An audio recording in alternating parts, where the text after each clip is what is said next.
혹시 그 뉴스 봤어? 어떤 뉴스 말하는 거야? 사도광산 뉴스? 사도광산? 우리나라에 있는 광산이야? 아니, 사도광산은 일본 니가타현 아이카와에 있어. 이곳은 기차와 배편을 이용해도 도쿄에서 5시간이나 걸릴 정도로 멀리 떨어져 있는 곳이야.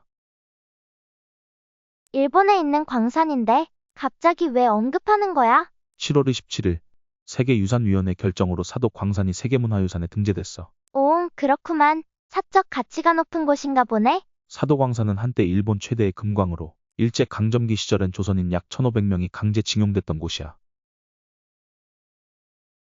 뭐라고? 조선인 노동자가 강제징용된 곳이 세계문화유산에 등재된 거야? 정부는 반대하지 않았대? 7월 27일 세계유산위원회 회의에서 정부는 사도광산이 세계유산 등재에 찬성했어. 헐, 난 정부의 동의를 구하지 않고 진행한 줄 알았어. 대체 왜 찬성한 거야? 한국인 노동자 관련 전시물 사전 설치와 노동자 추도식 매년 개최 등의 조치를 취하기로 합의하고 찬성한 거야. 아, 그랬구나. 전시물은 잘 설치됐대.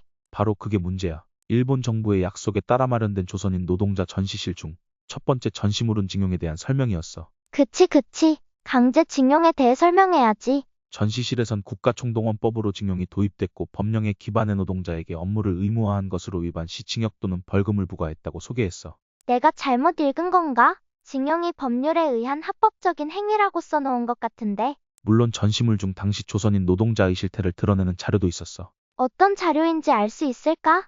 당시 조선인 기숙사에 살던 7명이 도주했고 3명이 형무소에 들어갔다는 내용이 담겨 있어. 당시 노동자들이 구속된 상태에서 노동했다는 것을 간접적으로 드러내는 자료네. 맞아. 그리고 한 달 평균 28일을 일했고 한 명당 하루 한 대 쌀이 지급됐지만 점차 일을 줄였다는 자료도 있었어. 하, 듣기만 해도 가슴이 아프다. 그런데 이상한 부분 못 느꼈어? 어떤 거 잘 모르겠는데?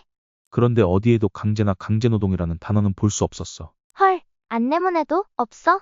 일본어는 물론 영문 안내문 어디에서도 볼 수 없었어. 징용의 강제성에 대한 언급과 식민지 지배 미침략에 대한 평가도 없었어. 대체 왜 없는 거야? 진짜 어이가 없어서 화가 날 것 같아. 일본 요미우리 신문은 한일 양국이 사전에 강제노동 표현을 사용하지 않기로 했다고 보도했어. 강제노동 문구를 사용하지 않는 대신 당시 생활상 등을 설명하는 것으로 의견을 모았다는 건가?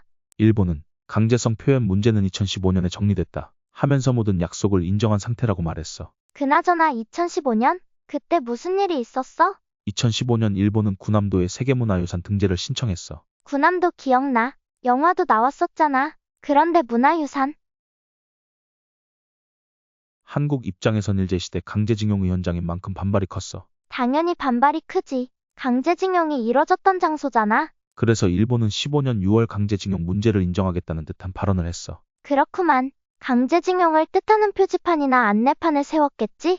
하지만 유네스코에 등재된 2017년 첫 후속조치 보고서에서 일본은 강제징용 시설의 대전쟁 시기에 일본 산업을 지원한 한반도 출신 근로자가 많이 있었다. 몇 표현을 바꿨어. 지원?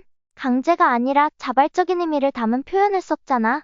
그래서 21년 7월 유네스코는 일본의 강제징용 피해 왜곡 시도에 공개적으로 경고장을 날렸어. 아, 그래서 강제성 표현 문제가 2015년에 정리됐다고 한 거구나. 그런데 전시장에 강제노동이라는 표현만 쏙 빠졌네. 이러한 상황은 사도광산의 전체 역사 반영을 주장한 일본 인사들의 비판을 받기도 했어. 어떤 비판을 하셨어? 이곳에 한번 끌려오면 돌아가지 못하는 상황 속에서 조선인들을 일하도록 한 것은 강제노동 이외에는 생각할 수 없는 것이라고 지적했어. 맞지. 건강한 한일 관계를 위해 일본이 전시장에 빠르게 강제노동이라는 단어를 삽입했으면 좋겠다. 그리고 우리나라 정부도 일본의 후속 조치 이행을 촉구해야 할 것 같아.